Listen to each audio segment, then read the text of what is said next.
नमस्कार मेरे प्यारे साथियों, आप सभी को अपने परिवार ग्लोबल ऑनलाइन क्लास के यूट्यूब मंच पर पुनः एक बार बहुत बहुत स्वागत है। आइए यहाँ पर क्लास 10th के यहाँ पर हम लोग इकोनॉमिक्स के सबसे मजेदार क्वेश्चन के बारे में समझते हैं कि बिहार को पिछड़ेपन का आपका मुख्य कारण क्या है। देखिए, बिहार के पिछड़ेपन का आपका कोई एक ठोस कारण नहीं है, इसका आपको एक अनेक कारण है, लेकिन इसका जो प्रमुख कारण है, जो आपको एग्जाम से रिलेटेड जो आपको पूछा जाता है, उस कारण को इसमें आपको लिखा गया है, दर्शाया गया है। तो आइए यहाँ पर हम लोग समझते हैं कि बिहार के पिछड़ेपन का आपको क्या कारण है, क्या कारण रहा कि बिहार अभी तक इतना पिछड़ा राज्य आपको बना हुआ है। तो देखिए, पहला जो इसमें कारण को दर्शाया गया है वो बताया गया है कि तेजी से बढ़ती जनसंख्या, यानी बिहार में जो है जनसंख्या आपको काफी तेजी से बढ़ रहा है। जैसे सरकार अभी कह रही है कि प्रत्येक लोगों को आपको 2 बच्चा पैदा करना है। अब 2 या तो बेटी हो तब भी सही है, दोनों अगर बेटा हो तब भी सही है, या एक बेटा एक बेटी हो आपको तब भी सही है, लेकिन आपको 2 ही बच्चा आपको पैदा करना है, यानी हम 2 हमारे 2। इस प्रकार की नीति अभी सरकार अपना रही है, लेकिन बिहार में ऐसा नीति अभी लागू होते हुए दिखाई नहीं दे रहा। यहाँ आप देखिएगा, आप गांव में जाके जब घुसिएगा तो एक आदमी के कम से कम 5-5, 6-6 बच्चे हैं। जनरली तो आपको 4 जरूर मिल जाएंगे। आप किसी भी परिवार में जाइए, एक आदमी को तो आपको 4 बच्चे जरूर आपको मिल जाते हैं। तो अब बताइए, एक तो ऊपर से यहाँ बिहार में किसी प्रकार के आपको संसाधन उतना उपलब्ध नहीं है, आधारभूत संरचना का यहाँ बहुत अभाव है, उस पर भी एक भारी जनसंख्या का दबाव है। फिर बिहार को डेवलप अगर सोचा जा सकता है तो शायद हमें नहीं लगता कि इस स्थिति में बिहार को डेवलपमेंट आप सोच सकते हैं। तो पहला मुख्य रूप से कारण क्या रहा कि बढ़ती जनसंख्या, यानी जो आपको जनसंख्या जो आपको एक भयानक आपको चरम सीमा पर जो बिहार में बढ़ रहा है, इसका आपको एक ठोस रीजन है। तो जनसंख्या को आपको नियंत्रण करना पड़ेगा, तभी बिहार को पिछड़ेपन से कुछ हद तक हम लोग काम कर सकते हैं। अगला है कि कृषि पर निर्भरता, दूसरे नंबर में है कृषि पर निर्भरता। यहाँ के अधिकतर लोग जो है आपको कृषि पर निर्भर है, यानी खेती करके अपना जीवन यापन करते हैं। भाई फैक्ट्री तो है नहीं, तो खेती है तो यहाँ लोग खेती ही करेंगे। तो यहाँ अधिकतर लोग जो है आपको खेती करते हैं। अब दिक्कत है कि खेती से कमाई कैसे होता है। अब बताइए, आज धान गेहूं का क्या रेट है, क्या भाव है, आप बाजार में जाके पता कर सकते हैं। इस चीज़ से अगर आप गांव से जुड़े होंगे तो आपको बखूबी अंदाज होगा।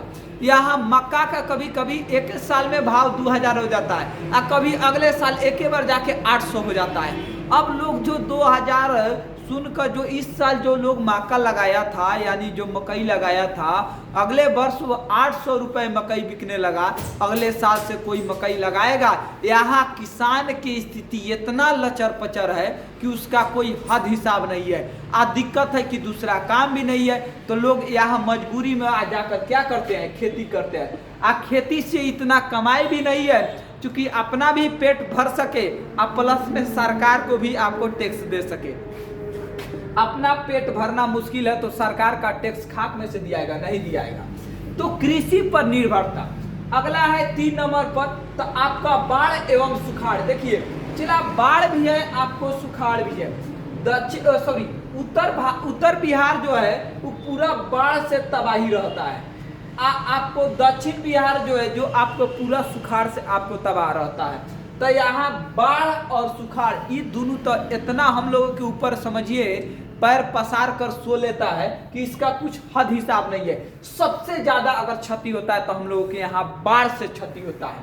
आपको समझ आता है कि एक बाढ़ में जब एक बाढ़ आता है तो कितना आपको फसल बर्बाद करता है, आप अंदाजा लगा सकते हैं। आप दूसरे जगह को छोड़िए, आप अपने गांव पर आप सोच कर देखिए कि यदि आपके गांव के प्रत्येक लोग जो फसल लगाए हैं, उतना फसल बाढ़ आता है आपको पूरा डुबा के पूरा नुकसान करके चले जाता है, उसका आप एक अपने गांव का आप हिसाब किताब निकाल कर देखिए, आपको समझ आ जाएगा कि बिहार का कितना बड़ा नुकसान है आपको बाढ़ से।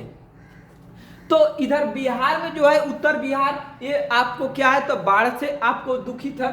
आपको दक्षिण बिहार है जो सुखाड़ से, एक तरफ इतना ज्यादा पानी है कि लोग पानी के मारे मर रहा है, एक तरफ इतना ना आपको पानी कम है कि उधर पानी के तरफ पानी के बिना लोग आपको क्या है प्यासे आपको मर रहा है। तो एक तरफ पीने से लोग मर रहा है, एक तरफ लोग प्यासे मर रहा है, ऐसा बिहार का स्थिति है। सरकार का इस पर अभी कोई नजरिया नहीं है, नजर नहीं है। अगला आता है 4 नंबर में औद्योगिक पिछड़ापन। औद्योगिक का मतलब होता है उद्योग यानी फैक्ट्री। तो कितना फैक्ट्री है ये बबुआ आप लोगों को पता है कि बिहार में का फैक्ट्री है। ससुरा फैक्ट्री तो यहाँ आना पता नहीं फैक्ट्री वाला काहे कसम खाया है कि बिहार में काहे नहीं आ रहा है। देखिए फैक्ट्री के लिए आपको रोड जो होता है ना, रोड आपको एकदम बेहतर क्वालिटी का रोड चाहिए।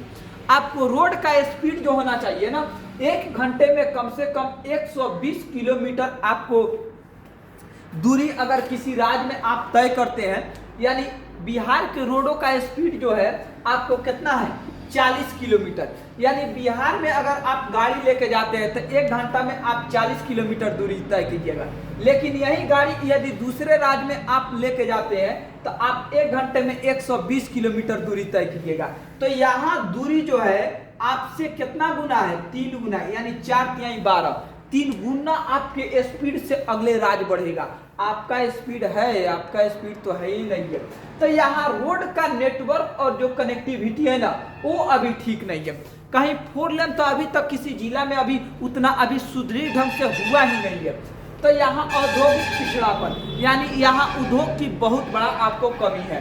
जितना चीनी मिल था उसमें और चीनी मिल तो आपको खत्म ही हो गया, अब कुछ चीनी मिल बचा है जो अभी चल रहा है। अगला है आपको खराब विधि व्यवस्था। खराब विधि व्यवस्था का मतलब क्या है कि यहाँ के जो आपको लोगों में जो एक भय बना रहता है कि भाई बिहार में जाइएगा तो बिहार के लोग अच्छे होते हैं, लेकिन कुछ लोग ऐसे होते हैं जिसके चलते आपको बिहार में रहना काफी मुश्किल हो जाएगा। जैसे बात बात पर यहाँ निकलता है का, तो निकलता है आपको कट्टा, यानी खराब विधि व्यवस्था। एकदम दीने में लोग धमकी देना चालू करता है, नहीं दिया अच्छा इसके बाद आपको बता रहे हैं कि क्या आपको हाल होता है। तो खराब विधि व्यवस्था। अभी मान लीजिए अभी यहाँ गोली चला तो प्रशासन को फोन कीजिएगा, तो जब यहाँ पर पूरा घटना खत्म हो जाएगा तब तो प्रशासन आती है, पुलिस आती है पड़ताल करने।